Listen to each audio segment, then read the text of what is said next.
आज हम इस परम पुनीत कथा को श्रवण करने के लिए इस नैमिषारण्य की धरा पर स्थित हैं। ये वही कथा है। एक समय कैलाश पर्वत पर बैठे हुए भगवान शंकर से माता पार्वती ने पूछा था कि हमको नैमिषारण्य महात्म्य सुनने की इच्छा है। ये नैमिषारण्य क्या है? तो नैमिषारण्य का वर्णन करते हुए भगवान शिव ने माता पार्वती को कहा था कि 4 युग होते हैं देवी, सतयुग, त्रेता, द्वापर और कलयुग। 88,000 ऋषियों ने एक समय ब्रह्मा जी से प्रश्न किया कि हम कलिकाल में तपश्चर्या कहाँ करें। तब ब्रह्मा जी ने अपने मन से एक चक्र उत्पन्न किया और उन्होंने कहा कि इस चक्र को यहां से हम छोड़ेंगे, ये जहां जाकर के गिरेगा वही आपके तपस्या का केंद्र होगा। तब ब्रह्मा जी ने उस चक्र को ब्रह्मलोक से छोड़ा। 88,000 ऋषि मुनि उस चक्र के पीछे पीछे चलते रहे। वो चक्र इस परम पवित्र भूमि नैमिषारण्य में आया। उस समय नैमिषारण्य का नाम नैमिषारण्य नहीं था, उस समय इसको कजली वन कहते थे।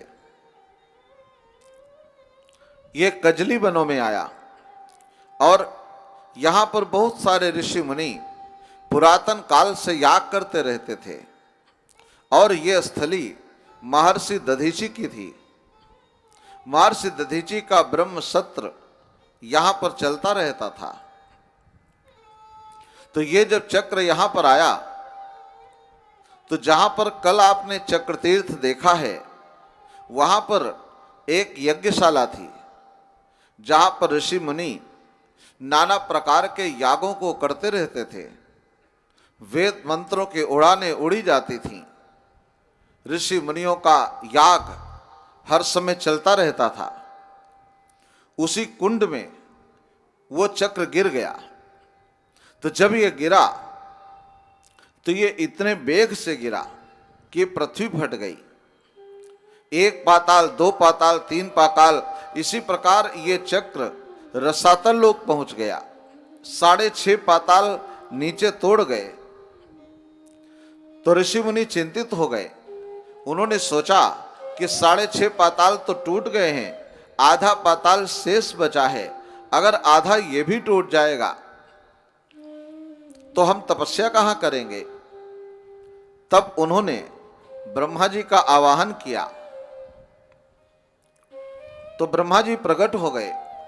उन्होंने कहा कि हमने चक्र को छोड़ दिया है, लेकिन देवताओं हम इसे रोक नहीं सकते। अगर इस चक्र को रोकना चाहते हो तो यहां पर जो आदि शक्ति ललिता मां तपस्या कर रही हैं, आप इनकी आराधना करो। तब ऋषि मुनियों ने देवी की प्रार्थना की। तब माता शक्ति माता ने, ललिता मां ने प्रकट होकर उस चक्र को 6.5 पाताल पर रोक दिया। तो वो चक्र आज भी वहीं रुका हुआ है। तो नेमि जो है वो चक्र के बीच के धुरी को संस्कृत में नेमि कहते हैं और नेमि के शीर्ण होने से इस स्थान का नाम नैमिष पड़ा और आरण्य ये जंगल था। इसको मिला करके ये नैमिषारण्य चक्रतीर्थ के नाम से प्रसिद्ध हुआ। वही ये नैमिषारण्य फिर ऋषि मुनियों की तपश्चर्या का केंद्र बन गया और सारे ऋषि मुनियों ने यहां पर तपश्चर्या की। उनकी तपश्चर्या से इतनी तरंगे उद्भूत हुई कि आज प्रत्येक प्राणी उन तरंगों को ग्रहण करता है। महर्षि युंजुसु मुनि ने अपने ग्रंथों में कहा है कि एक व्यक्ति अगर एक स्थान पर केवल 1 घंटे तक बैठ जाए तो उसकी जो तरंगे हैं शरीर की वहां पर रह जाती हैं और वो करोड़ों वर्षों तक वहां पर व्याप्त रहती हैं। इसलिए वो जो तरंगे हैं वो तरंगे किसी भी व्यक्ति को प्रभावित करती हैं। जैसे वृंदावन जाते हैं, गोकुल जाते हैं, तो वहां जाते ही आपका मन पुलकित हो जाता है। नैमिषारण्य में आते हैं तो यहां पर ऋषि मुनियों की वो तरंगें विद्यमान हैं। उन तरंगों में जैसे ही आप प्रवेश करते हैं आपकी मनोवृत्ति बदलने लगती है। वो तरंगें आपको पवित्र बनाने लगती हैं। आपकी जो अशुद्ध तरंगे हैं ये तरंगें आपको पवित्र बनाती हैं।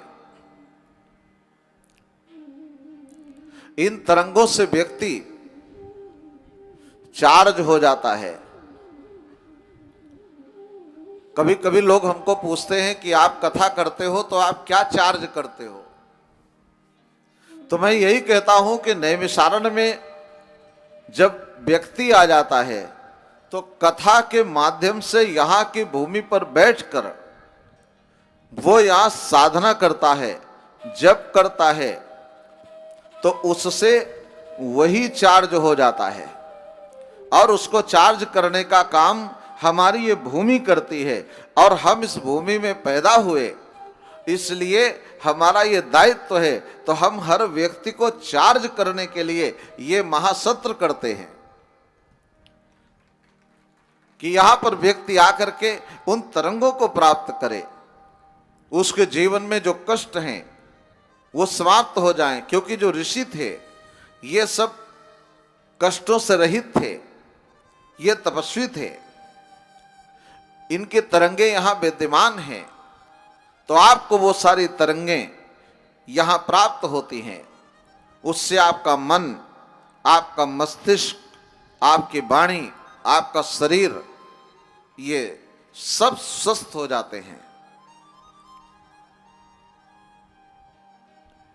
ये जो हमारे ग्रंथ हैं इनमें ये सब लिखा हुआ है। ये पुस्तक मात्र नहीं है, ये मस्तक हैं हमारे।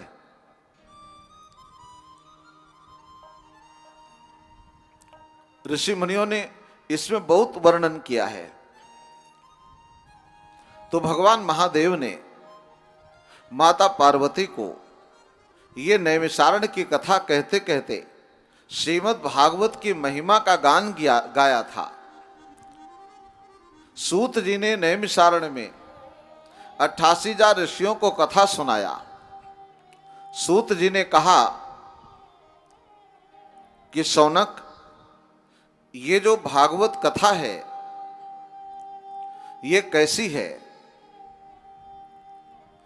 अज्ञान ध्वांत विध्वंस कोटि सूर्य समप्रभ। करोड़ों सूर्य के समान इसकी कांति है। शौनक जी कहते हैं, सूताख्या ही कथा सारम मम कर्ण रसायनम। हम लोग रोगी हैं और ये जो कथा ये रसायन है। हनुमान जी के पास भी एक रसायन होती थी। सारे लोग जब हनुमान जी की पूजा करते हैं तब ये कहते हैं,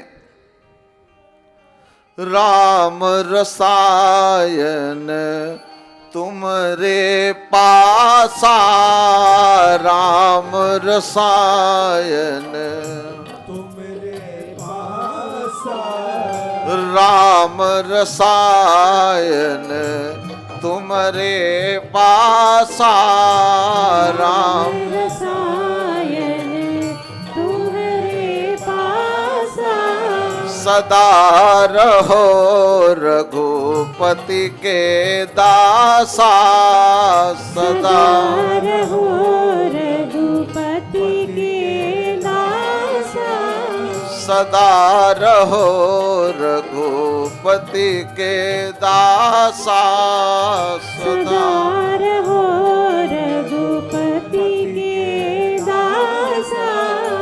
ये संसार जब रोगी हो जाता है तब जो रसायन विद्या है वो हनुमान के पास है। इसी तरह संसार जब पीड़ित होता है उस समय जो रसायन है वो ये कथा है। शौनक ऋषि कहते हैं कि ये जो कथा है ऐसी मम कर्ण रसायनम, हमारे कानों के द्वारा जो ये रसायन विद्या है जो समस्त रोगों का कष्टों का नाश करने वाली है, ऐसी इस कथा का वर्णन आप हमें करें। तब सूत जी कहते हैं कि हे शौनक, एतस्माद् परम किंचित मनः शुद्ध्यै न विद्यते, जन्मांतरे भवेत् पुण्यम तदा भागवतम लभेत। ये जो कथा है इससे खाली मन ही शुद्ध नहीं होता, जन्म जन्मांतर के पुण्य जब प्राणी के अंदर प्राप्त होते हैं, उदय होते हैं, तब उसको ये श्रीमद् भागवत कथा श्रवण करने को मिलती है।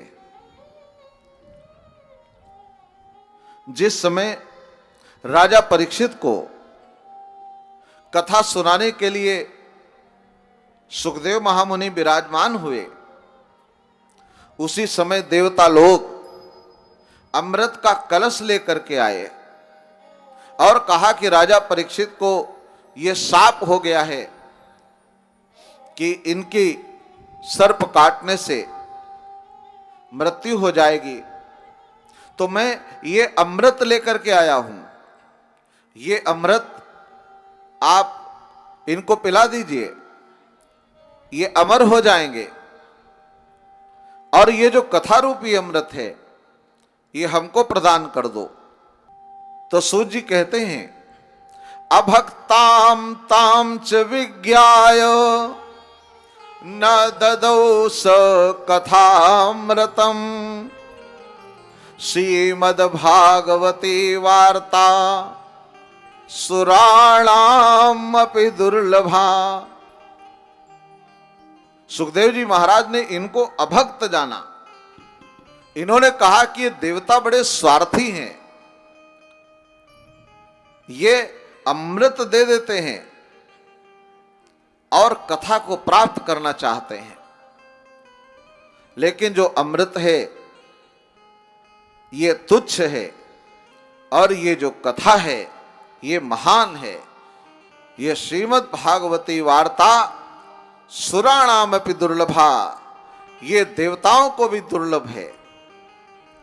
आप लोग यहां कथा श्रवण कर रहे हैं और देवता जले भुने जा रहे होंगे, देवता सोच रहे होंगे कि हम यहां स्वर्ग में बैठे हैं और ये जो प्राणी हैं ये सब पृथ्वी पर नैमिषारण्य में महायज्ञ में बैठे हैं। काश हम भी वहां होते तो हम इस कथा का आनंद ले पाते। वो सब देवता आपके भाग्य की सराहना करते हैं।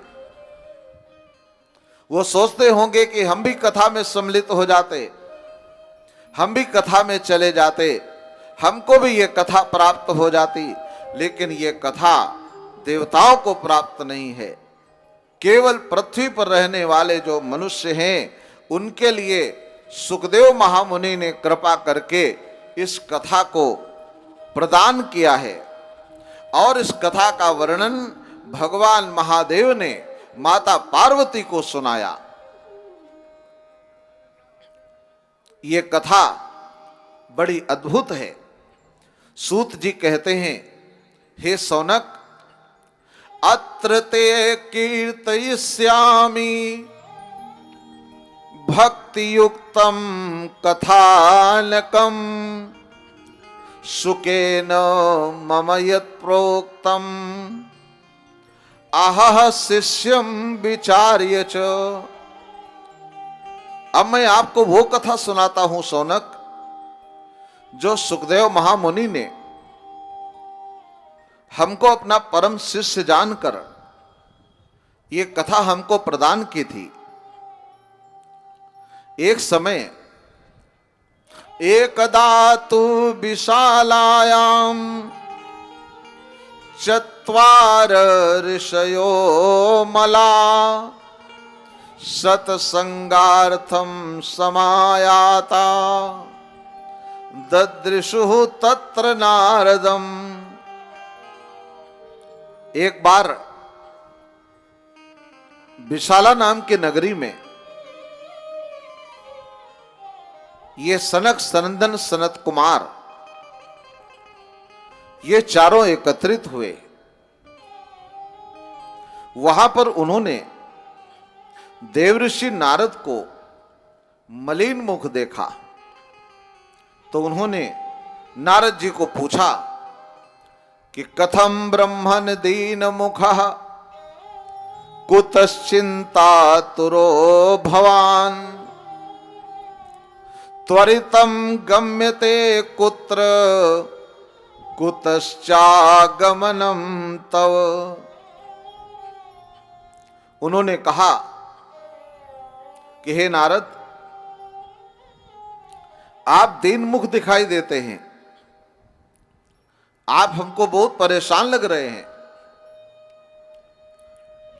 इतना चेहरे पर उदासी है, घबराहट है।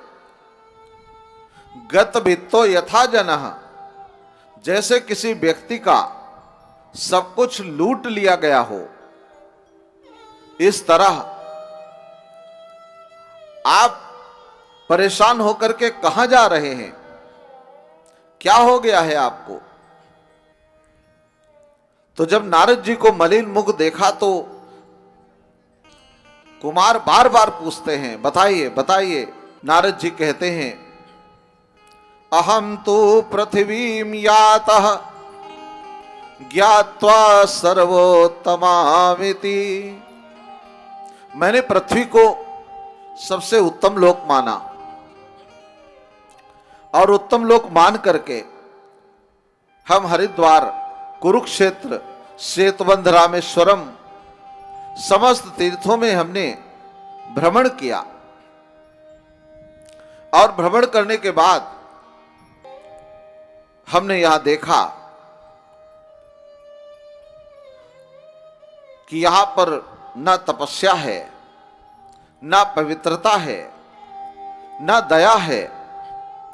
अपना पेट भरने के लिए लोग न जाने कितने झूठ बोल रहे हैं।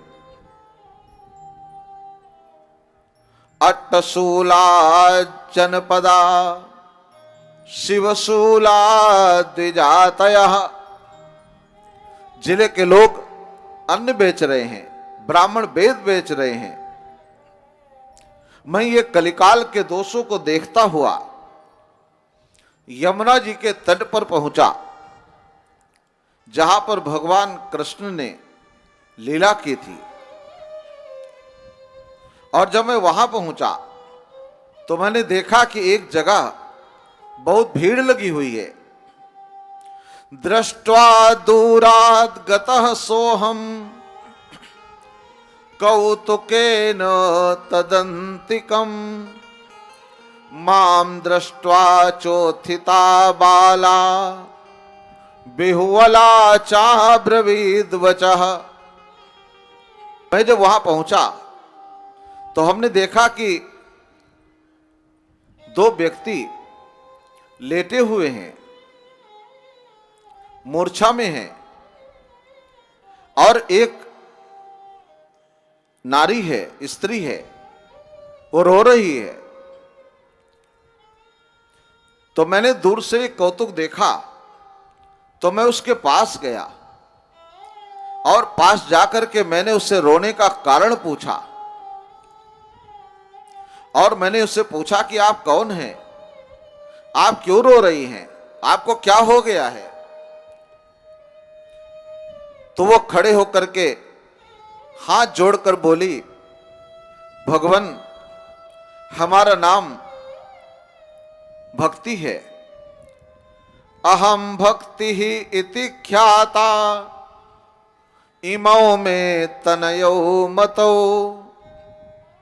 हमारा नाम भक्ति है, ये दोनों हमारे बेटे हैं, ज्ञान और वैराग्य। हमारा जन्म द्रविड़ देश में हुआ, कर्नाटक में हम बड़े हुए, गुजरात महाराष्ट्र में हम बूढ़े हो गए। लेकिन जब वृंदावन आए तो यहां आकर के हम जवान हो गए। हम ये विचार करने लगे कि माता को बूढ़ी, बेटों को जवान होना चाहिए, लेकिन हमारे बेटे बूढ़े हो गए और हम जवान हो गए। ये विपरीतता न जाने कैसे आ गई। तो देवर्षि नारद कहते हैं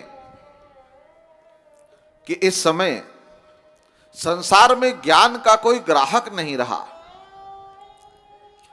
सब ज्ञानी हो गए। एक समय ऐसा था जब ज्ञान यज्ञ हुआ और ज्ञान यज्ञ में लोगों को ज्ञान प्राप्त करने की आवश्यकता थी। लेकिन जब सब ज्ञानी हो गए, जब माल मार्केट में ज्यादा आ जाए तो उसकी कीमत कम हो जाती है। सब ज्ञानी हो जाते हैं तो ज्ञान का मूल्य कम हो गया। तो ज्ञान वैराग्य ये वृद्ध हो गए और सारे लोग भक्ति में डूबने लगे। भक्ति में सबका प्रवेश होने लगा तो भक्ति युवा हो गई। तो नारद जी महाराज ने कहा कि हम आपको इससे, इस मूर्छा को दूर करने का प्रयत्न करते हैं कि आपके पुत्रों की मूर्छा दूर हो जाए, ज्ञान वैराग्य युवा हो जाएं। तो देवर्षि नारद ने उनको बहुत सारी वेद वेदांत, गीता पाठ ये सब सुनाया। उसके बाद भी उनकी मूर्छा नहीं जागी।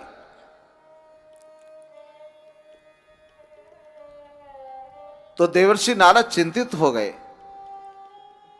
उनसे कहा, रुको, हम कुछ करते हैं। तो देवर्षि नारद वहां से विशाला नाम की नगरी में पहुंचे, जिसको बद्रीवन कहते हैं, बद्रीनाथ। वहां पर कुमारों के मुलाकात हुई।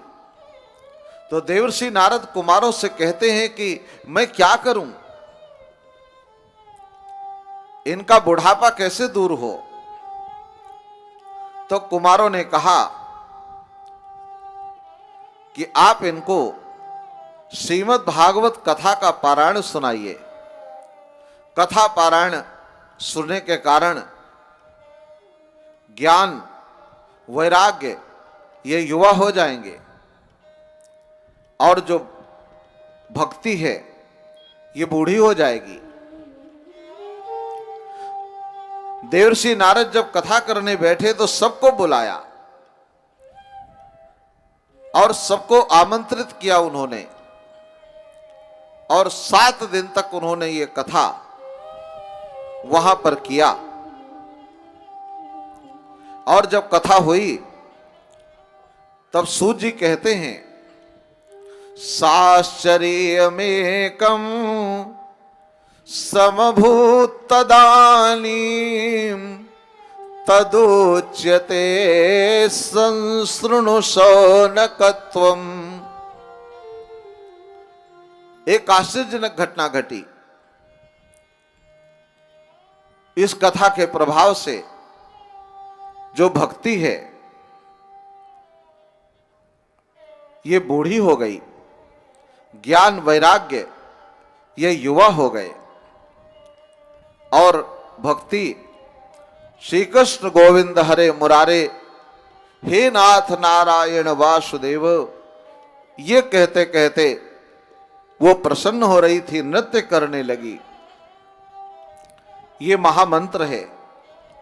इस महामंत्र का जप अवश्य करना चाहिए। श्रीमद् भागवत का ये मूल मंत्र है, इसलिए इस मंत्र का पाठ करें।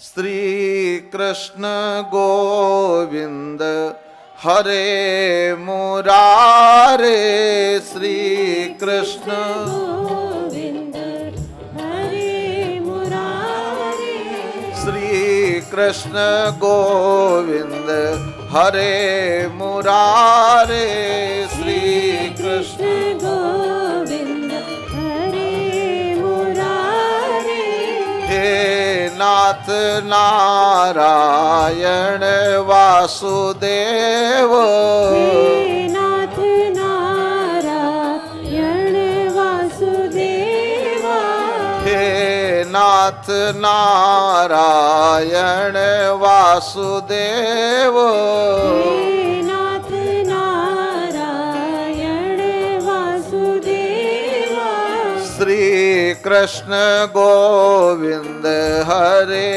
मुरारे, श्री कृष्ण गोविंद हरे मुरारे, हे नाथ नारायण वासुदेव, हे नाथ। नारायण वासुदेवा, ये महामंत्र है। 7 रात्रि तक अगर इस मंत्र का जप किया जाता है तो कोई भी साधक अंतरिक्ष में घूमने वाले